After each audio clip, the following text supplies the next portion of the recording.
ব্যক্তি যখন দেখলেন যখন কেউ তাকে রক্ষা করতে কেউ ছুটে এলো তখন মনে মনে চিন্তা করলেন একাকে নিজেকে রক্ষা করছে আর একাকে গোবিন্দকে ডেকে বলছে দয়াময় রক্ষা করো। কিন্তু গোবিন্দ তখন তার ডাকে সাড়া দেয় না। কেন না ভগবানকে ডাকতে হলে বাবা নিজের কাছে ঠিক বলে বলে বলছে আপনি চলবে। ভগবানকে ডাকতে গেলে দেহ মন প্রাণ সর্ব সমর্পণ করে তাকে ডাকতে হবে। তাই ভগবানই তখন একমাত্র লজ্জাকে বরণ করছে ভগবানকে একমাত্র ডাকছে ভগবান তখন তার ডাকে সাড়া দেয়। সাড়া দিল ভগবান। দ্রৌপদী যখন নিরুপায় আর তার রক্ষা করবার মতো নিজের লজ্জা নিবারণ করবার মতো সম্পূর্ণ করবার মতো তখন কিছুই দেখতে পেল না। তখন দেখতে যা হবে দু বাহু প্রসারে করে গোবিন্দকে আত্মসমর্পণ করে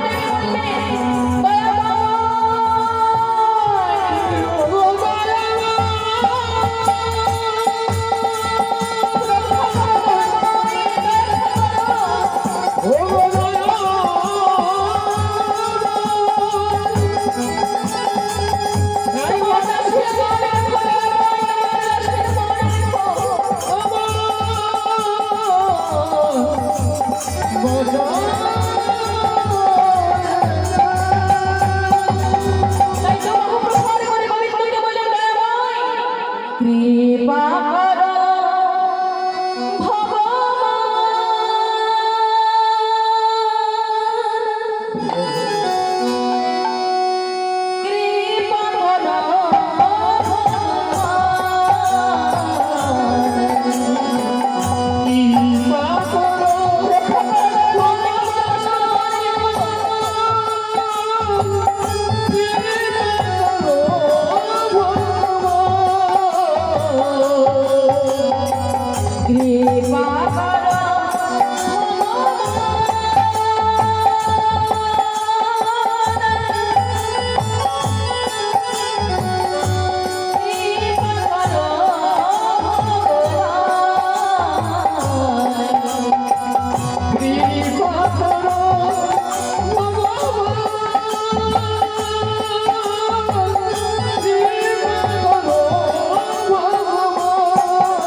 Oh